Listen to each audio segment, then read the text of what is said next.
Sejam bem-vindos ao podcast Saúde Coletiva, Informação, Orientação e Cuidado, uma produção do Mestrado em Saúde Coletiva em parceria com a FURB-TV da Universidade Regional de Blumenau, a FURB. Eu me chamo Harika, sou nutricionista e sou mestre em Saúde Coletiva. Oi, eu sou Maria Eduarda, nutricionista e mestranda em Saúde Coletiva. Hoje debateremos a saúde coletiva em Blumenau e região. Apresentaremos pesquisas realizadas pelos mestrandos sob a orientação de professores, doutores e pesquisadores de diversas áreas da saúde e também discutiremos sobre o nosso programa e serviços relacionados à saúde. É um programa feito tanto para graduandos e pesquisadores da área quanto para a comunidade em geral e interessadas nesses assuntos. A segunda temporada do nosso programa, ela está um pouco diferente, um formato diferente do que vocês estão acostumados. Agora a gente vai trabalhar em blocos, né? E cada bloco vai ter 4 episódios que vão ser referentes a um tema específico de alguma linha de pesquisa que contempla o nosso programa. Nesse bloco, nós estamos abordando a qualidade de vida.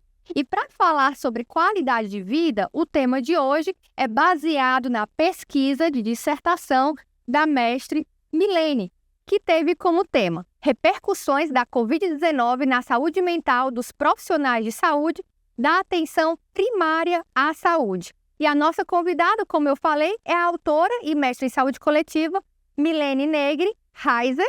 Seja muito bem-vinda. Muito obrigada, Milene, por aceitar o nosso convite e compartilhar conosco e com toda a comunidade esse belo trabalho desenvolvido. A gente sempre pede para que o convidado fale um pouquinho sobre o seu currículo, se você puder nos explicar um pouquinho. Então, bom dia, né? Obrigada pelo convite, meninas. É um prazer retornar à casa, né? Onde eu fui mestre. Eu me chamo Milene Negri Heiser, sou enfermeira há 17 anos, né? Tenho especialização em saúde coletiva, e especificamente estratégia de saúde da família, enfermagem em unidade de terapia intensiva, que foi meu primeiro campo de atuação, e docência do ensino superior. Sou mestre pela casa, pela FURB, e atualmente sou doutoranda do programa de enfermagem da Universidade Federal de Santa Catarina. A minha trajetória ela é bem marcada, uma trajetória um pouco... Eu trabalhei em todos os ramos, então eu comecei na área hospitalar, direcionada em unidade de terapia intensiva, concomitantemente à educação, então a educação sempre fez parte da minha vida acadêmica e profissional. Tenho experiência em saúde coletiva, estratégia de saúde da família, por isso o interesse do mestrado especificamente em saúde coletiva, e tenho experiência em gestão, né? Então trabalhei na área hospitalar, na área de saúde coletiva e na área de gestão. Atualmente eu estou inserida novamente no campo da saúde coletiva, mas na parte de gestão. Com referência a linhas de pesquisa, interesse de estudo, né? Aqui na FURB especificamente eu participei da linha de pesquisa, né? De determinantes voltado realmente a essas questões de saúde coletiva, né? A minha temática foi saúde mental, apesar de eu ser enfermeira, fui orientada por uma psicóloga e atualmente eu participo de um grupo de pesquisa voltado à gestão e políticas públicas. Então, uma coisa vai levando a outra, né? A gente sai um pouquinho dessa questão de determinantes sociais, aí dá uma inserida na questão do olhar da gestão, né? Então, realmente é bem desafiador o campo da saúde coletiva. E sempre seguindo uma linha de raciocínio, Sim. né? Porque uma coisa puxa a outra. E pensando na importância, né? Porque quando eu li seu artigo, que inclusive já está publicado, a gente acaba percebendo, né, a importância que ele teve dentro do contexto em que ele foi escrito também. Porque quando a gente pensa na pandemia da Covid-19, a gente vê que, nossa, foi um momento de muitos desafios, né? Desafios para a classe profissional, todas elas, né? Mesmo que a saúde tenha ali estado na linha de frente, mas todo mundo, de alguma forma, foi impactado, né, com essa pandemia, desafios na parte científica, principalmente. E a partir desses desafios também surgem os desafios pessoais. Questão do isolamento social, a nossa limitação do nosso convívio com a nossa rede de apoio, né? Os familiares, amigos, enfim. Tantas incertezas, o medo, a insegurança, incertezas quanto ao futuro. E tudo isso, querendo ou não, influencia na nossa saúde mental. Né? Hoje, você falou muito bem que trata bastante da questão da estratégia de saúde da família. Você disse que já tem experiência nesse campo de atuação. Como que seria, então, a importância da atenção primária em saúde, que foi o foco, né, da sua pesquisa? Como que você teve, então, a ideia de, não, eu vou trabalhar, vou avaliar a saúde mental dos profissionais que estão na atenção primária? Ótima pergunta. Então, assim, a escolha especificamente pelo recorte de atenção primária se deu porque no momento eu era enfermeira de estratégia de saúde da família, estava vivenciando uma pandemia e estava numa transição entre deixar de ser enfermeira de estratégia e passar a fazer avaliação e monitoramento pelo Estado. E quando a gente fala de atenção primária à saúde, a gente entende que a porta de entrada da grande maioria dos usuários vão dar entrada no sistema de saúde pela atenção primária. E no momento da pandemia, né, então assim, a gente sabe dos desafios do sistema de saúde, a gente é conhecedor tanto a nível de estrutura quanto recursos humanos, e a pandemia ela veio da noite para o dia. E os profissionais da atenção primária precisaram absorver essa demanda da noite para o dia, mesmo com todos os desafios os quais eles já trabalhavam. E absorver essa demanda trouxe outros desafios, que era, a gente estava diante de uma doença desconhecida, que a gente não sabia qual era o curso dessa doença, o que esperar da doença, e da própria questão de recursos humanos para atender essa demanda. Então, no primeiro momento, a atenção primária à saúde sofreu bastante, no intuito de, primeiro a gente começou a fazer testagem rápida nas unidades básicas de saúde, depois a gente mudou o foco da testagem rápida, a gente passou a fazer PCR, depois a gente entendeu que o PCR não seria o melhor lugar na atenção primária, porque a gente também estava vacinando, era polo de vacinação.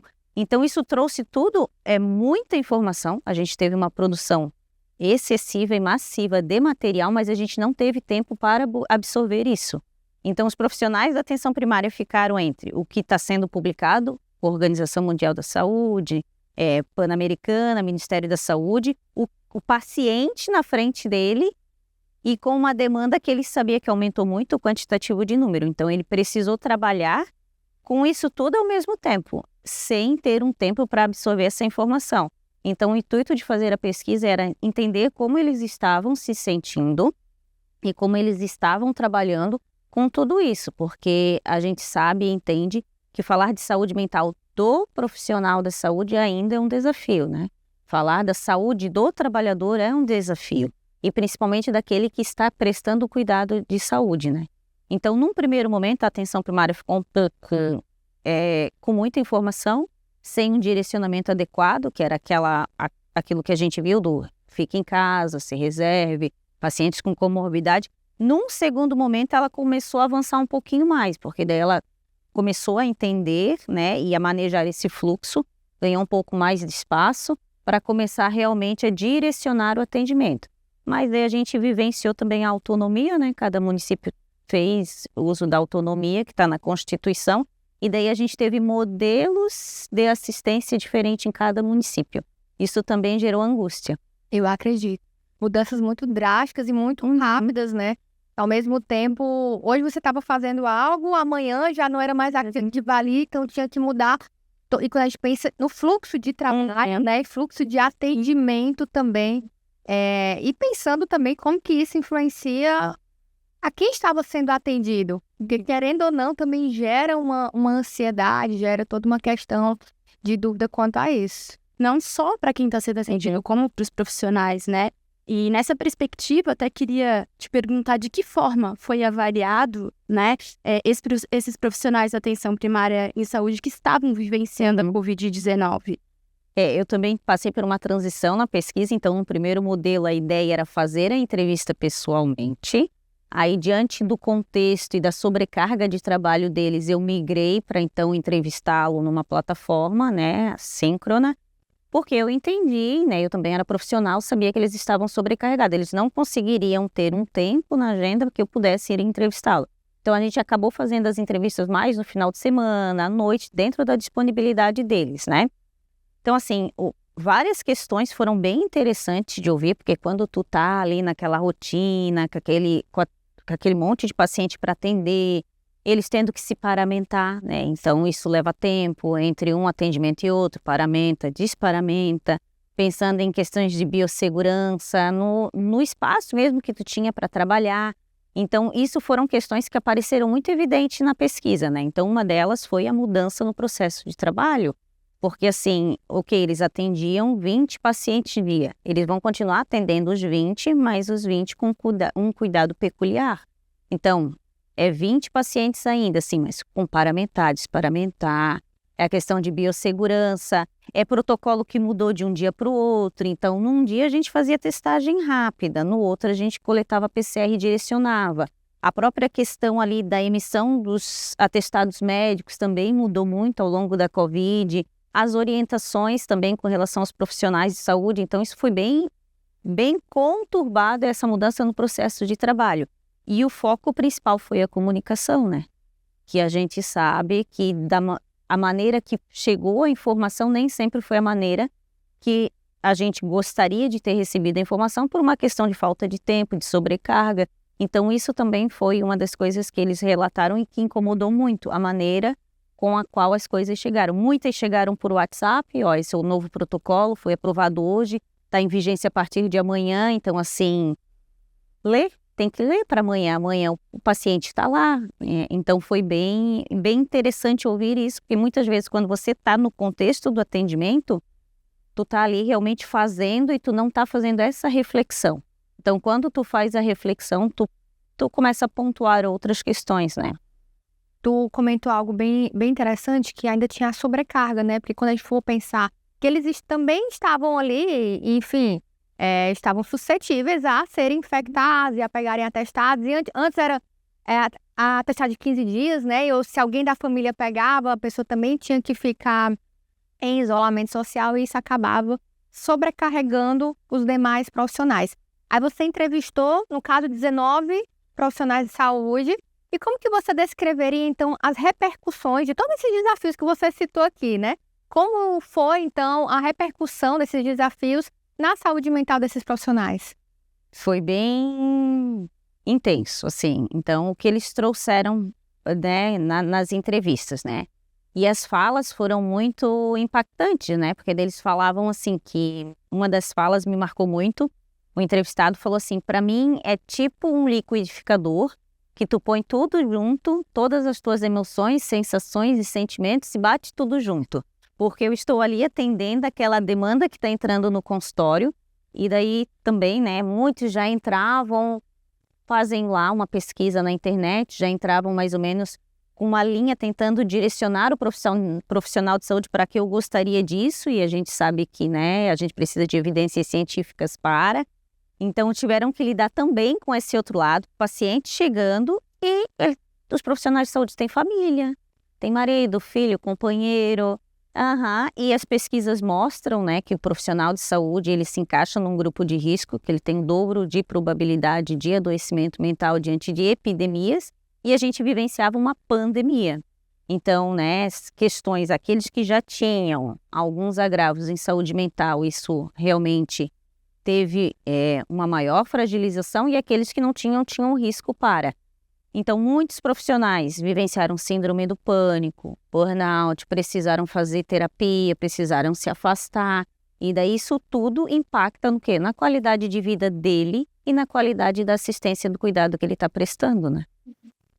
Você falou bastante sobre as mudanças no processo de trabalho, também na comunicação, isso foi bem avaliado, você descreveu bastante no seu artigo. Você poderia falar um pouco sobre esses resultados? Então, como resultados, eu acabei trazendo ali algumas categorias. Uma delas foi as mudanças no processo de trabalho, que foram todos esses fluxos, bundles, POPs, cartilhas de recomendações que foram produzidas, né? Isso que se a gente for puxar o quantitativo foi bem intenso. Então, isso impactou sim na conduta de cada profissional, porque eles tiveram que se adequar dentro da realidade deles de trabalho. Então, a mudança no processo de trabalho, né? Trabalhar com um paciente crítico, dando entrada na atenção primária, né? E para fazer essa referência, a questão da comunicação também foi uma outra questão que eles trouxeram, né? Então, não tiveram tempo hábil para absorver isso e para isso multiplicar essa informação. Então, as consultas, o quantitativo aumentou, o tempo de consulta aumentou. Então, isso tudo foram resultados que apareceram. Outro resultado bem interessante que apareceu foi a questão do negacionismo científico, né? A gente vivenciou muito isso, para quem é pesquisador isso impactou muito, né? Então essa questão também, o profissional de saúde, a gente se qualifica, estuda, está ali para atender, mas a gente também leva em consideração o que o paciente nos traz, mas na pandemia parece que meio que teve, e a gente vivenciou isso, eles já chegavam com uma ideia de como seria o atendimento, e muitas vezes isso gerava frustração, angústia e insatisfação, né? Então, esses foram alguns resultados que realmente nos chamaram a atenção, que foi a questão da comunicação, mudança no processo de trabalho, a intensificação, né, da sobrecarga do profissional de saúde. Porque daí o tema central era saúde mental. A gente meio que negligencia a saúde mental do profissional de saúde, a verdade é essa. Se a gente for olhar as instituições de saúde de serviço e olhar o programa dele de saúde do trabalhador, a gente vê que muitas vezes não tem efetivamente, né? Então isso já era uma realidade. E daí na pandemia veio a sobrecarga, a demanda, mas em contrapartida a gente não teve um aumento do suporte na saúde do trabalhador. Então o profissional estava ali cuidando do paciente, mas quem estava cuidando dele? Esse foi um ponto assim, ou seja, muitos se afastaram, foram para terapia por conta própria. Consultou com outro colega e teve que buscar recurso próprio, ele tomar a iniciativa, porque o próprio serviço de saúde, o município não conseguia suprir isso, porque ele estava tentando se adequar dentro da logística da pandemia. Então foi bem complicado para os profissionais de saúde. Muitos deles ainda estão, né? A gente sabe que falar de saúde mental é um tema bem polissêmico e multifacetado, então muitos deles ainda estão tentando buscar a qualidade de vida pós-pandemia para também passar uma qualidade da assistência. Então, a gente ainda está colhendo os frutos negativos da pandemia, né? E não, com toda certeza. E algo bem interessante que você trouxe, a questão da própria organização do trabalho podendo ser um fator de fragilização mental dos indivíduos, né? Então, a gente saiu da pandemia, mas como tu já bem colocou, ainda estamos ali colhendo alguns frutos indesejados com isso, mas talvez seja, né, e até eu pego assim um gancho da sua fala, que isso já existia, né, antes da pandemia, mas é muito estereotipado, a gente não tinha tanta informação, as pessoas não falavam tão abertamente sobre a importância da saúde mental, as pessoas não falavam tão abertamente, eu preciso de terapia, eu vou no terapeuta, eu faço um acompanhamento, né? Não se percebia com essa necessidade, que é uma necessidade inerente ao ser humano, né? A nossa condição psicossocial, ela requer que a gente tenha um cuidado para que tenhamos qualidade de vida. E hoje, mesmo pós-pandemia, né? Você tendo tido essa oportunidade de trabalhar a organização de trabalho, de trabalhar dentro da estratégia de saúde da família e hoje com a sua outra visão, também contemplando a gestão de trabalho, como que você vê a organização do trabalho influenciando a saúde mental dessas pessoas? E se você percebe que houve alguma melhora ou não, quais campos que a gente teria ainda que debater? Excelente pergunta, sim. Como eu coloquei antes, né, a saúde mental do profissional sempre foi negligenciada. A gente tentou olhar e tenta olhar para a pandemia com um olhar positivo também. Qual foi o olhar positivo? Foi que ele trouxe a temática saúde mental. A saúde mental sempre foi uma temática, mas que ela não aparecia de certa forma. Ela ficava ali no cantinho, na caixinha. E durante a pandemia isso realmente ficou evidente, porque a gente teve repercussões na saúde mental dos pacientes, mas também tivemos dos profissionais. Então não deu mais para deixar na caixinha. A gente precisou sentar, olhar e ver o que podemos fazer. Então, a parte positiva disso tudo foi que, de certa forma, as instituições de saúde tentaram absorver, nem sempre foi da maneira que a gente gostaria que tivesse acontecido, mas eles absorveram essa problemática porque o número de atestados, né, de afastamento, de burnout, síndrome do pânico, eles tiveram que substituir os profissionais de saúde também. Então, eles entenderam que, precisamos parar, olhar para a saúde mental e pensar em estratégias. A gente avançou um pouquinho, mas muito pouco mesmo, poderia ter avançado muito mais. Se a gente hoje começar a olhar a questão da organização da saúde do trabalhador nos municípios e nas instituições de saúde, a gente vai ver que ainda precisamos melhorar, mas com a pandemia já melhoramos, né? Então, por exemplo, hoje falar que o profissional de saúde ele precisa ser direcionado a uma psicoterapia, ou ele precisa de um tempo afastado do serviço para ele ter, né, conseguir ter qualidade de vida, a gente consegue e a gente se olhar enquanto profissional de saúde e a população consegue entender isso. Porque também tinha meio que um estereótipo que o profissional de saúde ele era o super-herói, ele não adoecia. Então ele estava ali 24 horas trabalhando, mas ele não fica doente. E a gente sabe que isso é uma coisa que foi criada, né? Grande tabu, né? Buscar ajuda e que ele está sempre bem, não vai precisar de auxílio, de terapia, ele é da área da saúde, mas na verdade não, né? Até, inclusive, a Organização Mundial de Saúde, ela lançou alguns documentos destacando essa necessidade de aumentar o investimento para a saúde mental, né, dos profissionais. Até nessa perspectiva, tu acha que os profissionais tiveram algum suporte, por mais que você comentou que foi difícil, mas assim, na sua visão, na sua pesquisa, o que você percebeu sobre isso referente ao suporte da saúde mental? O município especificamente, que foi o meu recorte, ele conseguiu, dentro dessa lógica desafiadora, aumentar o suporte aos profissionais de saúde. Então, ele criou um programa interno dentro do município de canal aberto para que os profissionais de saúde pudessem procurar este programa e o programa dava esse encaminhamento aos profissionais de saúde. Mas isso é num recorte muito pequeno, né? Na grande maioria, a gente viu que realmente não aconteceu assim, né? Então, assim, de saúde mental, a gente ainda está bem engatinhando, bem lá no comecinho mesmo, né? A gente também se reconhecer enquanto profissional que precisa desse tempo é importante, mas é mais importante que a instituição reconheça e implemente programas. A gente precisa de programa dentro das instituições. A gente fala que não é o ideal quantificar, mas a gente precisa de alguém olhando números e olhando, peraí, vamos criar uma escala, vamos criar um acesso para que os profissionais nos procurem e que a gente possa substituir esse profissional, porque realmente nesse momento ele está ali, né, vivendo uma fragilização, isso vai impactar no meu quantitativo de assistência de produção. Então, assim, a gente viu que fala-se mas efetivamente poucos programas e ações. A gente tem instituições que já têm programas, mas que eles ainda precisam ser implementados na efetividade, né? Então, acontece alguma coisinha, melhorou, comparado, né, a antes melhorou, mas ainda temos que avançar muito.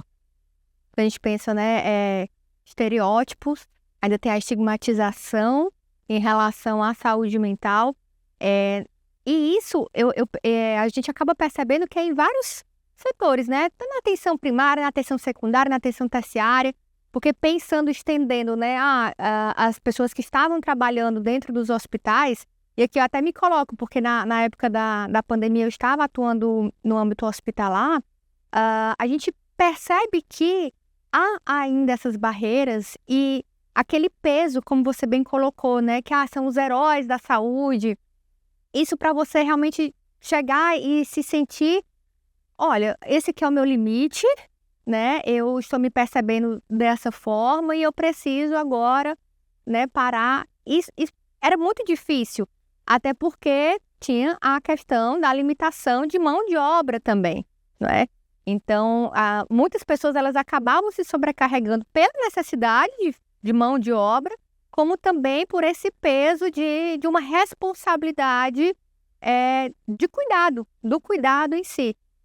Talvez aqui, até para essa pergunta, a presença da professora que lhe orientou, né, que é psicóloga, né, a professora doutora Luciana Bisio, ia com certeza enriquecer muito mais o nosso debate aqui, porque a minha dúvida é o seguinte: hoje, observando todas essas barreiras que a gente já comentou, que a gente já discutiu, o que você diria para esses profissionais, né? Como que eles poderiam transpassar essas barreiras que hoje ainda existem, algumas cobertas ainda, né? Mas como que eles poderiam, então, passar essas barreiras sem aquele medo da repercussão profissional? Como o meu chefe vai entender isso? Como a empresa que eu trabalho vai entender? É bem interessante a tua pergunta, Harika, porque uma das coisas que a gente tem que resgatar é o próprio conceito de saúde. Porque quando a gente fala de saúde, a gente fala o biopsicossocial. E daí a gente fica muito voltado na saúde física, né? Meio que deixando a mental de lado. Então, se eu não estou bem mentalmente, eu realmente estou com ausência de saúde. Porque a saúde é o conjunto, né?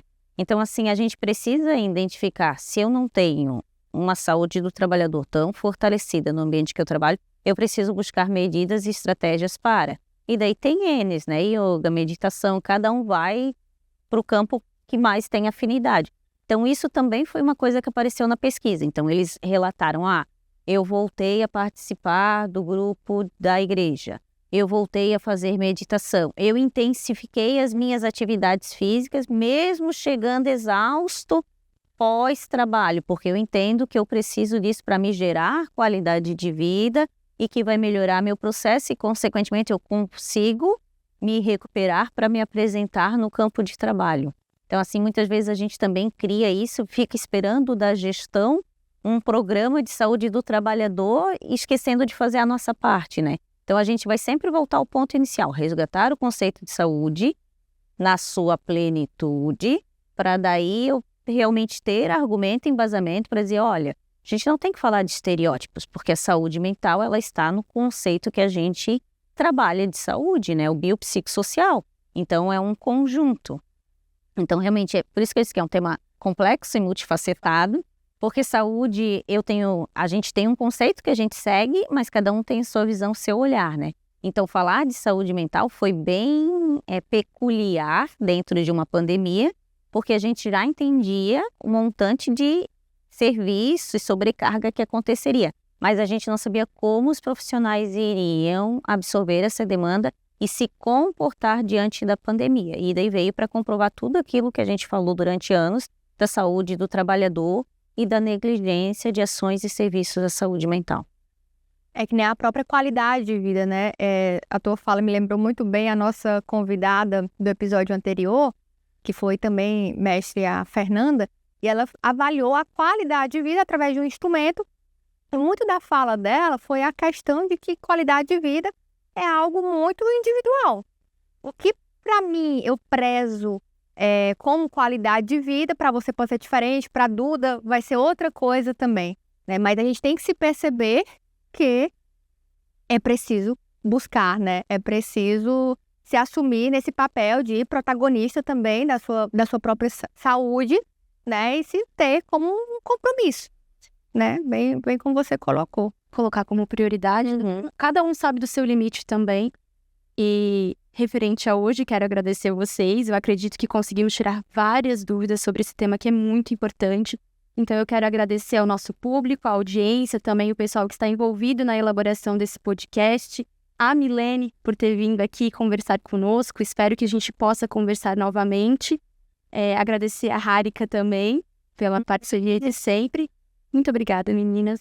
Muito obrigada. Milene, obrigada por você ter aceito o nosso convite. Eu que agradeço e quero parabenizar vocês pela iniciativa do podcast e pela iniciativa das temáticas, né? Porque, assim, a gente precisa também, enquanto academia, enquanto profissional de saúde, veicular isso, né? Informação. A gente precisa que isso alcance a população, outros profissionais, para que a gente mude e quebre alguns paradigmas em saúde. Então, parabenizar vocês a iniciativa. Muito obrigada, viu? Obrigada. Ficamos por aqui com mais um podcast em saúde coletiva. Enquanto vocês aguardam o nosso próximo episódio, lembrando que a cada 15 dias temos episódios novos com temas e profissionais diferentes, nos acompanhe em nossas redes sociais, que é o @ppgscfur. Até mais!